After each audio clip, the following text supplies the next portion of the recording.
صل على رسوله الكريم اما بعد محترم سامعین کرام، آج 15 اگست 2022 کی شکل میں ہمیں اپنے ملک بھارت کا 75واں سال یوم آزادی نصیب ہوا۔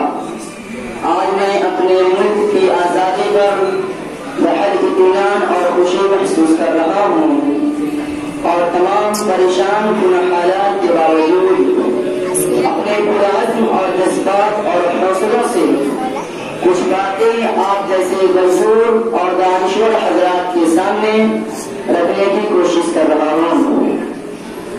میرے عزیز ساتھیوں، اسے خبر نہیں کہ 1947 میں ہمارا پیارا ملک ہندوستان انگریزوں کے ناپاک چنگل سے آزاد ہوا، اور یہاں کے بسنے والے سبھی رنگ و نسل کے لوگوں کو آزادی کی زندگی نظر آئی۔ آزادی انسان کا فطری حق ہے۔ انسان اپنے بنانے والے خالق حقیقی کے سوا کسی کا غلامی قبول نہیں کر سکتا، یہ اس کے مزاج کے خلاف ہے۔ اس لیے کہ اللہ کی غلامی باعث فخر ہے۔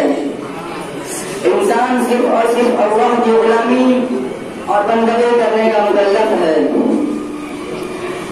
اللہ کی غلامی باعث فخر ہے، اس لیے کہ وہ مالک سب سے بڑا ہے، سب سے زیادہ طاقتور ہے، سب سے زیادہ رحم کرنے والا ہے، سب سے زیادہ مہربان ہے۔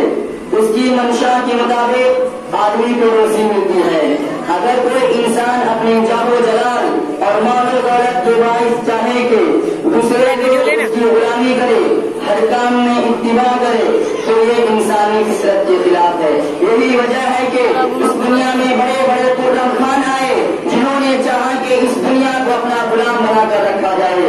بڑے بڑے بادشاہ گزرے جنہوں نے چاہا کہ انسانوں سے اپنی پرستش کرائے، لیکن وہ ناکام رہے۔ ذلت اور رسوائی اور قوموں کی بغاوت نے انہیں کہیں کا نہیں چھوڑا۔ خدا کی آزاد نے اسے ایسا ٹکرا کہ وہ رہتی دنیا تک کے لیے نشان و عبرت بن گئی۔ آج سے 250 برس قبل ہمارے ملک ہندوستان پر انگریزوں نے اپنا تسلط قائم کر لیا تھا۔ 1750 تک پورا ملک انگریزی ایسٹ انڈیا کا غلام ہو چکا تھا۔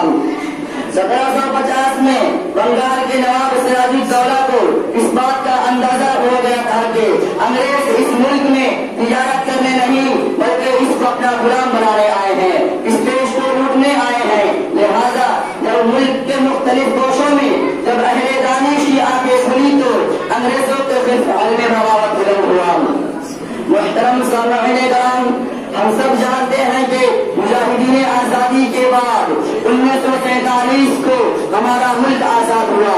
آج ملک کی آزادی 75 سال مکمل ہو گئے، لیکن آپ کو معلوم ہے ظالم انگریز اس آزاد ملک کو کئی طرح کی مصیبتوں میں ڈال کر گیا تھا۔ انگریزوں نے ہی اس دیش کے ٹکڑے ٹکڑے کرانے کی سازش کی۔ انگریزوں نے ہی اس ملک میں ہندو مسلم کو لڑانے کے لیے نفرت و فساد کا بج گیا۔ انگریز تو چلے گئے، لیکن اپنے بعد اپنے ہزاروں اور حمایت کاروں اور اس ملک کے غداروں کو چھوڑ گئے جنہوں نے کل تک انگریزوں کا ساتھ دیا تھا۔ راحت اندوری نے ابھی کچھ دن پہلے اس دنیا کو الوداع کہا ہے۔ میں انہی بات پر ایک شاعر کے ساتھ اپنی تقریر ختم کروں گا۔ اگر خلاف ہے ہونے دو کوئی جان تھوڑی ہے، اگر خلاف ہے ہونے دو کوئی جان تھوڑی ہے، یہ سب دھواں ہے کوئی آسمان تھوڑی ہے۔ جو آج صاحب مسند ہے وہ کل نہیں ہوں گے، جو آج صاحب مسند ہے وہ کل نہیں ہوں گے۔ کرایہ دار ہے کوئی ذاتی مکان تھوڑی ہے۔ لگے گی آگ تو آئیں گے گھر کئی زدمیں، لگے گی آگ تو آئیں گے گھر کئی زدمیں، یہاں پہ صرف ہمارا مکان تھوڑی ہے۔ سبھی کا خون شامل ہے یہاں کی مٹی میں، سبھی کا خون شامل ہے یہاں کی مٹی میں، کسی کے پاس کا ہندوستان تھوڑی ہے۔